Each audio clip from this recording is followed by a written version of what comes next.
The Kenyan political scene is never short of drama, but the recent allegations by former Deputy President Rigathi Gachagua have sent shockwaves through the nation.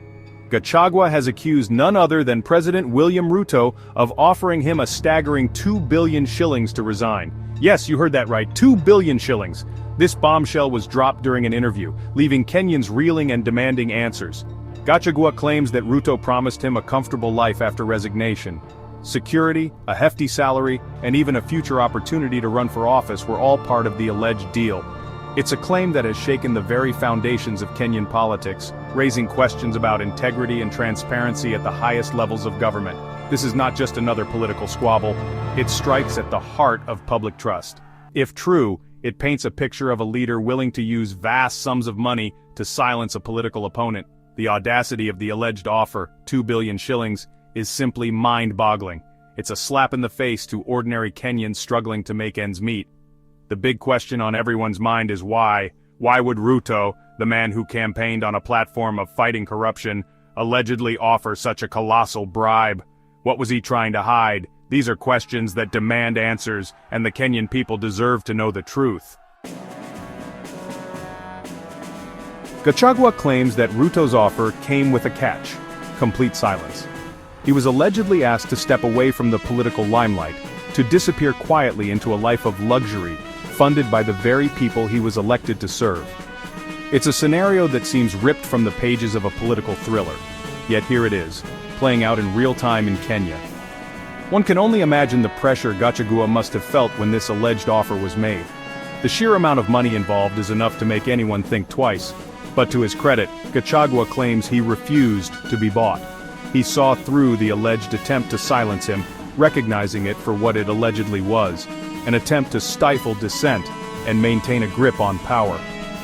Gachagua's refusal to accept the alleged bribe speaks volumes about his character. It suggests that he is not willing to compromise his principles, even when faced with such a tempting offer.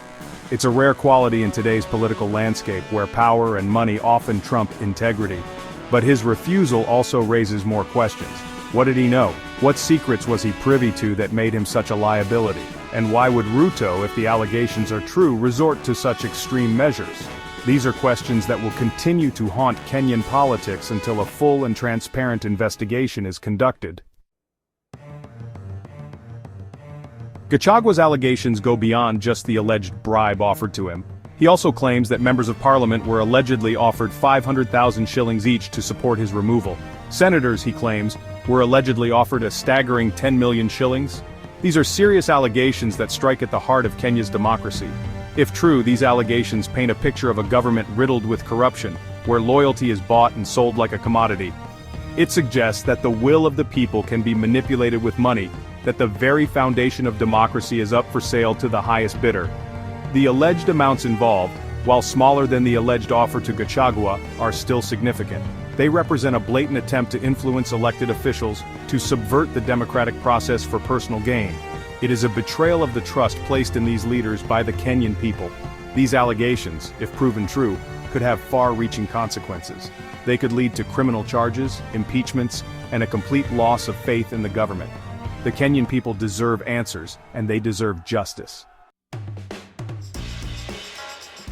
Despite the gravity of his allegations, Gachagua denies being driven by political ambition.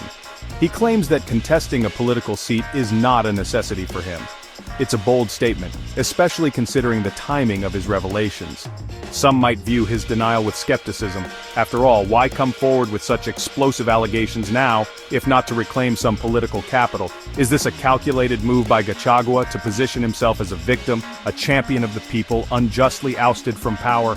However, it's important to remember that Gachagua has been relatively quiet since leaving office. He hasn't been actively campaigning or making public appearances. This suggests that his allegations may stem from a genuine desire to expose wrongdoing, rather than a calculated attempt to revive his political career. Only time will tell what Gachagua's true motivations are.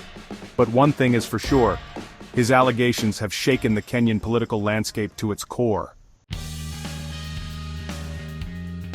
As the dust settles from Gachagua's shocking revelations, all eyes are on February 9, 2025.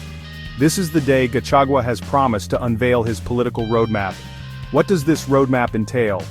Will he be announcing his return to politics? Will he be calling for Ruto's resignation? Or will he be taking a different path altogether? The anticipation is palpable. Kenyans are eagerly awaiting Gachagua's next move, wondering what impact his roadmap will have on the political landscape. One thing is certain, the political landscape in Kenya is about to get even more interesting. Gachagua's allegations have opened a Pandora's box of questions and uncertainty. The coming days and weeks will be crucial in determining the course of Kenyan politics. Will justice prevail, or will these allegations be swept under the rug? The world is watching.